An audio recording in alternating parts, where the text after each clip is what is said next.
Assalamualaikum warahmatullahi wabarakatuh. Halo, selamat datang di video vlog pertama saya. Oke, jadi sebelumnya perkenalan dulu ya.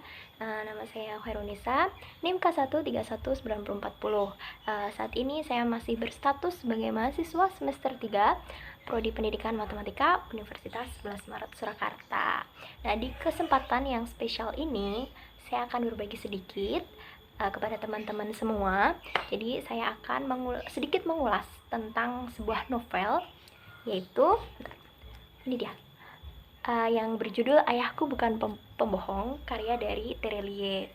Nah, sebelumnya mungkin akan saya sedikit sampaikan kenapa saya memilih novel ini untuk saya ulas.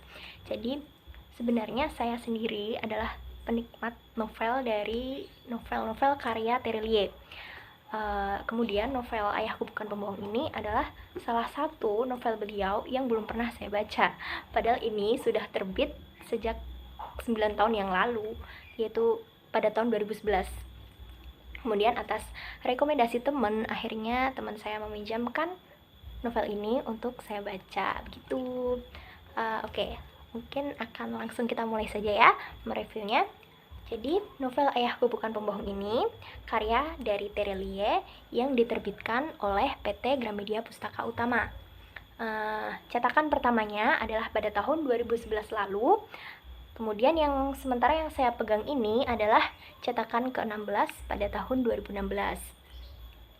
Tebal dari novel ini itu menurut saya ideal ya. 304 halaman itu cukup ideal menurut saya untuk dibaca, tidak terlalu tipis tetapi tidak terlalu tebal juga. Oke, mungkin kemudian saya akan sedikit mengenalkan siapakah Terelie itu. pada meskipun saya yakin di antara teman-teman semua sudah tahu ya, bahkan mungkin teman-teman udah baca paling nggak satu novel karangan beliau.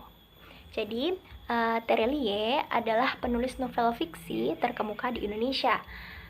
Penulis kelahiran Lahat, Sumatera Selatan ini sudah banyak menelurkan novel-novel populer yang cukup laris di pasaran berkat gaya tulisannya yang sangat imajinatif, menggelitik, romantis, menyentuh, dan banyak lagi deh yang lainnya. Nah, novel Ayahku Bukan Pembohong ini adalah salah satu novel bestsellernya Bung Darwis Terelie yang juga sangat laris di pasaran. Oke, lanjut ya. Novel Ayahku Bukan Pembohong ini secara garis besar mengisahkan cerita seorang anak bernama Dam yang sejak kecil dibesarkan dengan dongeng-dongeng kesederhanaan hidup oleh ayahnya. Nah, ayah Dam sendiri adalah seorang yang begitu sederhana dan gemar menceritakan kisah-kisah bak sebuah dongeng kepada Dam, anak sematawayangnya. Dam kecil begitu menantikan saat-saat ayahnya mulai menceritakan kisah petualangan yang cukup menarik perhatiannya. Baginya, tidak ada hal lain yang lebih menarik dibandingkan mendengar ayahnya bercerita tentang sang kapten, suku penguasa angin, apel emas lembah Bukhara, si raja tidur, atau masih banyak lagi kisah lainnya. Nah, seiring berjalannya waktu, Dam tumbuh menjadi sosok yang bijak, bersahaja, dan berbeda dari orang kebanyakan. Dam banyak mengambil nilai luhur dari kisah yang diceritakan oleh ayahnya dan dalam menjalani hidupnya, teman-teman. Jadi, namun seiring dengan hal itu, pikiran Dam pun mulai berkembang. Setengah hatinya mulai meragukan kebenaran di balik semua cerita dari ayahnya yang selama ini ia bangga-banggakan. Rasa ingin tahu Dam mulai bertambah, meski ia juga tak sampai hati untuk bertanya langsung kepada ayahnya mengenai kebenaran semua cerita dongeng itu. Jadi, apakah selama ini semua cerita ayah Dam hanya sebuah bualan saja? Apakah ayah berbohong kepada Dam? Hingga akhirnya tibalah waktu di mana Dam benar-benar percaya bahwa ayahnya telah membohonginya selama ini. Sebuah kejadian besar yang membuat Dam menjadi sangat amat membenci ayahnya. Kebencian itu terus berlanjut sehingga saat Dam sudah berkeluarga. Bahkan Dam tidak segan-segan meminta istrinya, bahkan anak-anaknya untuk tidak mempercayai semua apapun yang diceritakan oleh ayahnya. kekhawatiran Dam benar-benar terjadi. Singkat cerita, karena sudah uzur, istri Dam meminta ayah Dam untuk tinggal bersama mereka. Betul saja, ayah Dam masih gemar bercerita kisah-kisah legendaris itu kepada anak-anak Dam, yaitu Zaz dan Kon. Hal ini terus berulang dan membuat Dam semakin uring-uringan. Tibalah Dam pada batas kesabarannya. Dikarenakan sebuah cerita yang sama, Dam tanpa belas kasihan tega mengusir ayahnya pergi keluar dari rumah.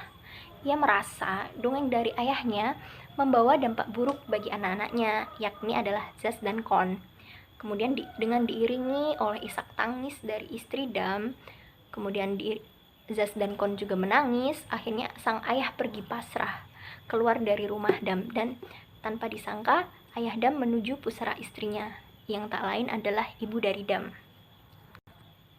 Tak berselang lama, ayah Dam ditemukan tak sadarkan diri di pusara ibu Dam. Semua berjalan begitu cepat hingga sesaat sebelum ajal menjemput ayah Dam, beliau masih sempat bercerita sebuah kisah tentang kebahagiaan sejati kepada Dam. Itu menjadi kisah terakhir dari seorang ayah Dam untuk anaknya, si Dam. Oke, teman-teman, itu dulu ya yang bisa saya sampaikan mengenai sedikit cerita yang menjadi garis besar dari novel Ayahku Bukan Pembohong ini. Jadi itu belum selesai ya teman-teman, masih ada satu bagian penutup yang cukup penting dan menjawab semua pertanyaan yang muncul selama membaca novel ini. Jadi ayah Dam ini berbohong atau jujur sih sebenarnya? Oke. Dari awal hingga akhir novel ini sungguh menyuguhkan cerita yang mengesankan. Bahasa yang digunakan tergolong mudah dipahami. Alur cerita mengalir begitu saja, membuat pembacanya ikut menerka-nerka serta menebak bagaimanakah kelanjutan dari kisah seorang Dam. Memang sudah tidak diragukan lagi kepiawaian seorang Terelie dalam menyenangkan pembaca bukunya. Apalagi untuk mampu menarik benang merah sebagai inti dari kisah Dam ini. Kemudian nilai-nilai luhur yang disisipkan melalui cerita dongeng ayah Dam banyak mengajarkan pembaca tentang apa itu arti kesederhanaan dan kebahagiaan sejati di dalam hidup. Benar saja, ketika mengawali membaca novel ini dengan hati yang lapang, saat sudah sampai di halaman terakhir, kita akan menemukan rumus kebahagiaan itu. Tapi teman-teman, alur campuran yang digunakan di dalam novel ini dapat membuat sedikit bingung para pembacanya apabila kita sedang kurang fokus saat membaca novel ini. Karena ada beberapa bagian yang tiba-tiba seperti terpotong begitu. Jadi kita benar-benar harus fokus saat membaca novel ini karena itu dapat membuat kita sedikit bingung ya. Kemudian di dalam novel ini secara keseluruhan hanya menceritakan Dam, dan Dam lagi. Tokoh Dam dibahas begitu detail, sementara sosok ayah Dam kurang digambarkan secara jelas, entah itu mengenai asal-usul masa lalu atau yang lainnya. Padahal tokoh ayah Dam ini juga sangat menarik untuk diulas ya teman-teman, menurut saya juga. Ayah Dam yang menyimpan begitu banyak kerahasiaan dan pengalaman hidup akhirnya menjadi sosok yang misterius. Dengan mengesampingkan beberapa kekurangan yang ada, novel Ayahku Bukan Pembohong ini tetap layak sekali untuk dibaca dari berbagai golongan usia, dari anak-anak hingga dewasa. Kisah ayah Dam dalam mengajari Dam akan arti kesederhanaan dan kebahagiaan sejati dalam hidup sungguh menyentuh hati. Dari kisah Dam ini, kita seolah tersadarkan betapa besar kasih sayang seorang ayah kepada anak dan betapa mahal harga sebuah kepercayaan itu.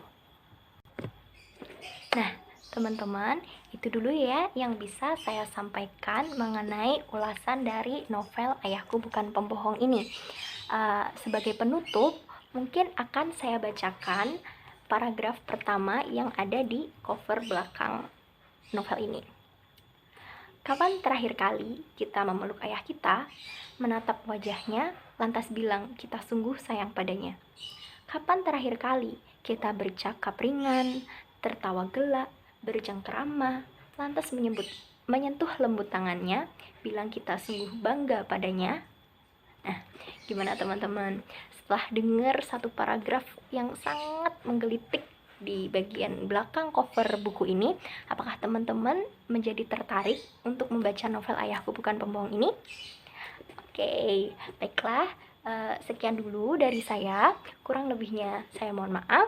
Terima kasih sudah mau menonton video ini sampai akhir. Sampai jumpa di video-video selanjutnya. Assalamualaikum warahmatullahi wabarakatuh. Terima kasih.